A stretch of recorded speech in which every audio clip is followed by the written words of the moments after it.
Hi, let's take a look at what fields you can add to your Workbench views. I'm going to start by editing my current view. Edit view. And I'm going to go to the Fields tab. So this is where I can pick fields, can pick as many fields as I want to go into my view. There's quite a few fields available, so let me show you what they are. And a previous video, we talked about compatible forecasting types. So you can actually blend fields together in the view from different forecasting types as long as they're compatible.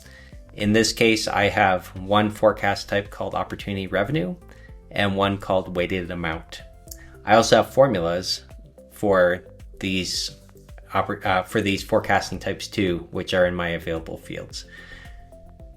If I open up the opportunity revenue in the available fields, I'll see several categories, maybe 10 categories of fields that can be added to the view. First, there are the cumulative forecast categories, commit forecasts, which would include both closed and commit deals, best case, which would include closed, commit, best case, etc. There's the individual forecast categories, so just closed deals or just commit deals or just best case deals. There's the quota and the attainment, which is automatically calculated, and the gap to quota, which is also automatically calculated. You have custom fields. So this ties into the custom forecasting data, which you may or may not have set up on your forecasting types, but you can pull that in right here as well if it's been set up. You have the reference forecast, which is part of the cadence and forecasting submission workflow inside the Akoonu app. Then you have the unadjusted forecast values, the owner adjusted forecast values, and the team roll-up forecast values. So as adjustments are applied in the forecasting, these are different than maybe what the final forecast number is. So you can look at the unadjusted, and you have both the cumulative as well as the only versions of the forecast categories. So you have commit as well as commit forecast. And you have that in the unadjusted values, which is essentially the pipeline data. The team roll-up, which is the sum of the subordinates values.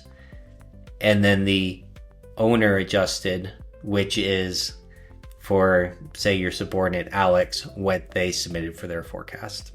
Now, if you chose his, or if you chose to adjust his, that would be manager adjusted, which would be that top level forecast value. And then the final category of fields are the period comparisons. So automatically out of the box, you can add year over year values, quarter over quarter, or month over month. And for each of those, the percent change or the amount change. So I'd have all those fields available for the compatible forecasting types. And then I have formulas that I've set up that can also be added here. And adding a field is as easy as clicking on the plus sign in the available fields, and it'll be added. Let me pick one that hasn't been added already. Open pipeline. So it'll be added to the selected fields. I can drag and drop to reorder the fields. And I can also click on the field in the selected fields to update its configuration. So it always defaults to the field name and the current time period, but I could change the label. So instead of open pipeline, I'll have it say just pipeline. And then I can also put in a time offset. So not just the pipeline today, but let me put in what the pipeline was 7 days ago. So maybe I want to build up a trend view. So I can have this time offset on some of the fields to see what the data was 7 days ago or 14 days ago compared to today. And then the last thing you can do to change the field configuration is to override the indicators that are configured for the fields. And indicators are progress bars and change indicators and coverage ratios and so on, which will be covered in another video. So there's a lot to this.